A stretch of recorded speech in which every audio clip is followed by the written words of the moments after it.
I'm being blamed for my ex-best friend attempting to take her own life, even though she's the one who hooked up with my boyfriend and threw away our 16 years of friendship. Posted by you/sapphire_trash. My ex-best friend attempted to take her own life, and I don't care. I haven't reached out. She slept with my boyfriend behind my back. We're both 20F, and we've been friends since reception, 4 to 5 years old, a UK thing. She was my sister, my rock. We stood by each other through everything. When my parents divorced, she was there to offer a shoulder for me to cry on. When her grandmother died, I was there, keeping her afloat throughout high school. I'd been dating my boyfriend, 21M, for about 3 years. We started dating in sixth form, a version of UK college, and he was my first serious relationship. I introduced him to my family. He was many of my firsts. He was sweet, a little awkward, being a gamer guy, but he treated me to date nights and always made me feel special. Maybe this is me being young and dumb, but I thought I'd marry this guy someday. This was something I told my best friend. Well, about a month ago, while my boyfriend was in the shower, I saw a text notification pop up on his phone. We look at each other's notifications all the time, so I grabbed his phone to see it. It was from her, asking if they were still on for tonight and if she should wear his favorite dress. He told me he was hanging out with friends and going drinking. Him going drinking with friends wasn't unusual, so I never thought anything of it, but in hindsight, I wonder how much of him going out was with friends and how much of it was going out with her. I saved screenshots of their conversations. I sent them to myself. I showed him the messages when he came out of the bathroom and demanded he explain himself. I couldn't contain how upset, angry, and hurt I was. An argument ensued, where I told him he was disgusting, and I left his place. Shortly after arriving home, I started getting bombarded with calls and texts from my best friend. I answered none of her calls. I couldn't stomach hearing her voice, but her texts ranged from, "She never meant to hurt me. My boyfriend hit on her first. It didn't mean anything." Then it got angry, saying I should hear her out. If I was a real friend, I would take her calls. I'm being petty and childish for not listening to her side. Then back to sad, saying I was her closest friend in the world and she didn't want to lose me. My boyfriend was strangely quiet during this time. After a few days, I got myself together enough to send them both messages. Maybe it was cowardly, but I didn't have the strength to call them. I told my now ex-boyfriend that we were done and I wouldn't give cheaters any chances with me. He responded by trying to call me, but after the third or fourth attempt, he gave up. He sent me a final message saying it wasn't that big of a deal, that they just fooled around, but agreeing he didn't want to date me anymore. My ex-best friend was more persistent after I told her I wanted nothing to do with her. Day after day, I'd get messages and calls from her. Demanding to talk. Demanding we resolve this. Demanding I not say anything to anyone. Saying she's stopped seeing him. Saying she'll unalive herself if I don't talk to her. Really messed up stuff. I ended up confiding in a mutual friend about what was going on because I was seriously beginning to wonder if I was being a bitch.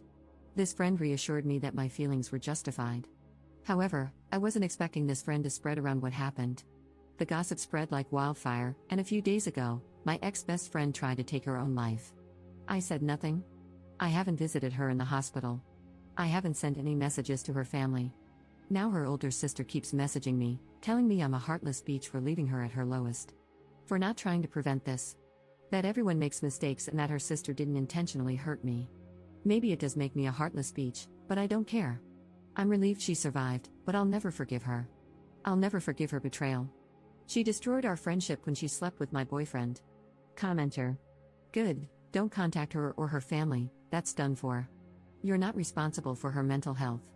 And make better friends, not gossiping ones like the one who told everyone. Just cut them off. If your family tries to pressure you to be friends with her, warn them that you're not above going low contact with them. Block them all as well. Ops response. Unfortunately, I don't think the friend I confided in had intended for things to escalate so much. She really helped me understand that I wasn't being a terrible person for not giving my ex-BFF a second chance. She cheered me up and made me feel better, but she ended up telling the rest of our friend group, and after that, it was like Pandora's box had been opened. I've blocked my ex and my ex-BFF. I've also blocked her sister, and it's looking like I'll need to block one of her cousins too. This makes me a little sad because I was always so close with her cousins. My dad agrees with me 100% and told me I'm doing the right thing. When I told my mom, I could tell she was disappointed and tried suggesting that I talk to my ex-BFF, but I shut that down really quickly, and she backed off. Update 1 month later. Hey again. It's been a while. First, I want to thank everyone for all their comments and support. In hindsight, I now realize I wasn't being a beach, but in the moment, when I was being bombarded by texts and calls from her family, it's hard not to let those thoughts mess with your head. I didn't know if I was going to post an update, but some things have happened, so this might get a little long, sorry. Giving fake names, ex-BFF is Nikki, her older sister is Tammy, and ex-BF is Josh. I'll name anyone relevant as I go. So I mentioned in a comment that my mom wanted to speak to me later that day. I had a few replies warning me that she would try to pressure me into forgiving Nikki, and they were right. She came over to my dad's that evening and wanted a conversation in private. She asked if I'd spoken to Nikki yet. I said no. She asked if I was going to. I said no. I was trying to be as firm as possible because I knew what she was about to do. She asked, "Don't you think you should?" My response was, "No. I don't see why I should." I sent her a final message almost a month ago. This is where things began to really go south in the conversation. "Mum, love, she's in the hospital right now. She needs all the support she can get. You're meant to be her friend." I didn't even know about her condition until her mother called me. Me, really? I meant to be her friend after she slept with Josh behind my back? I didn't say anything about her because I didn't want to talk about her. "Mum, are you really going to hold on to a silly grudge? I understand she hurt you, but she's hurting so much more right now, love." Me, she's hurting? Mum, yes, you both are. I raised you to be a kind, forgiving person. Why can't you forgive her? Me, what? Like how Dad should have forgiven you? This wasn't my finest moment. I didn't bring it up before because it wasn't relevant, but the reason my parents' divorce was due to infidelity on Mum's end. And it wasn't just a one-time thing, not that it matters even if it had been, but my mum always believed Dad should have just forgiven her. I admit this was a low blow for me, and the conversation spiraled into an argument from there, with both of us saying some not-so-kind things to each other. Eventually, I decided the conversation was over because we were just going around in circles and heading into yelling territory, so I told her to leave and said I'd try talking to her again when we'd both calmed down. When she was leaving, she said this, "I hope you're not as cruel as your father." I'm typically not an angry person, but this infuriated and hurt me. I lived 50-50 between my parents. They both made sure I had everything I could need or want, but she felt her situation and struggles were undeserved. Dad never helped with bills or payments that didn't involve me. She expected more. Cheaters always do. I didn't say anything when she left. I just blocked her number and social media accounts and cried. She cared more about the girl who had hurt her daughter than about her own daughter. She realized pretty quickly what had happened and came back the next day, but Dad told her I didn't want to talk to her, true, and she had to leave. It took maybe half an hour before she finally left.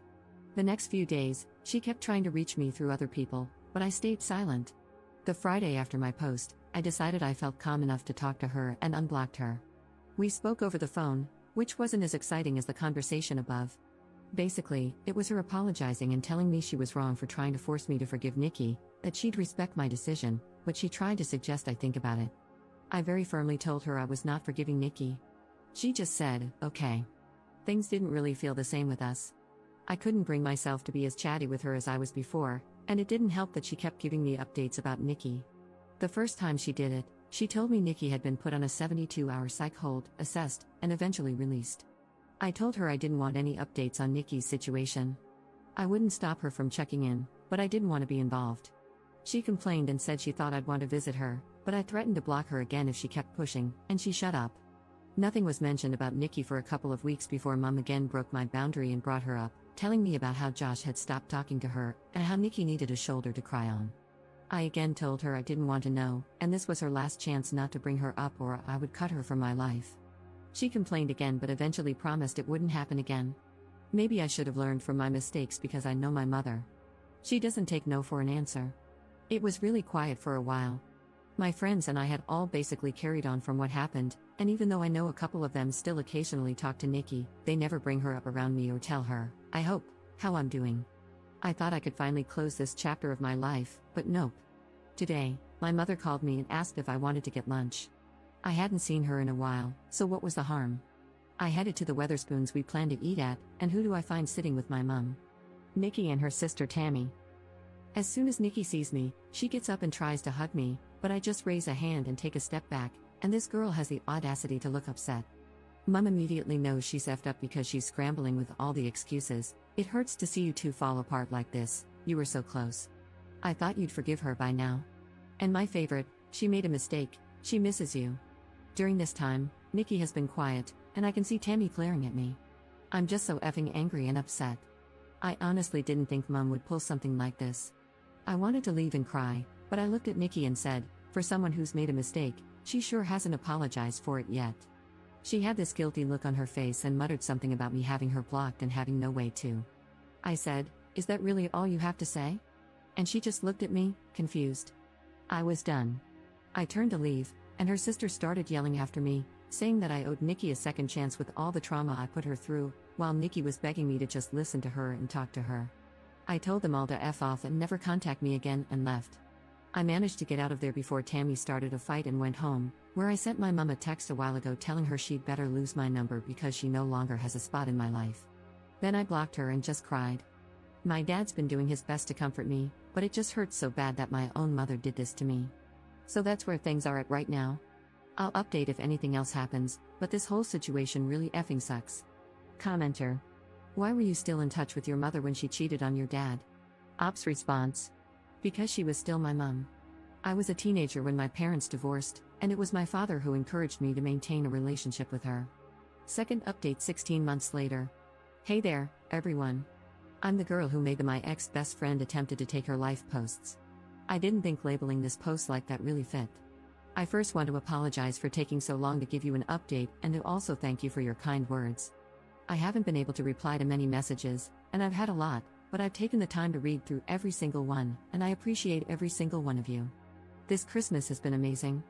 I spent it with my family, with my dad, and I went out on Boxing Day night with my friends to party hard and regretted even harder the following day. I'm in a much better place than I was back in December 2023. That's kind of why I struggled to give you all an update, because around Christmas and New Year's 2023, I was not in a good place. I really needed to focus on myself and work on getting to a better place. As of January 2024, I have been no contact with my mother. Unfortunately, I've seen her since then, and I've done my best to avoid talking to her on the 3 occasions I've had to be in the same place as her. Not out of choice, mind you, but it is what it is. During Christmas 2023, she had expected that I would be spending it with her and her side of the family. Given the events at that time, this was obviously not happening, and my dad told her as much. She lost her mind. She refused to take no for an answer leading up to Christmas, to the point that Dad and I left for my paternal aunt's house on Christmas Eve to spend the night there. According to a neighbor, my birth giver showed up pretty early in the morning to catch us leaving, but was irate to learn we already weren't there. Thankfully, my aunt had moved house quite recently, so my mother didn't know the new address. However, we came home to parcels completely destroyed on our porch the following Boxing Day. There was even a Christmas card labeled for me, but inside was a horrible letter from my mother, describing me as the worst daughter on the planet. That honestly destroyed me, and I spent New Year's a mess. It's difficult cutting off your own mother. I spent half of January 2024 trying to fix things with her, but it came to a head when I realized I was the only one being forced to compromise. I finally cut off contact, and it's been that way since. There's been more between then and now, but I think those are incidents I'll post on my Reddit page or in the comments of this post to prevent it from getting too long. In terms of Nikki, I've heard she's doing better. We've not spoken since my mother's lunch escapade, but she's found a job and, according to a mutual friend, a new circle. Despite everything that she's put me through, I'm happy for her. It's almost 2 a.m. here in the UK, so if I suddenly stop responding to comments, I've fallen asleep.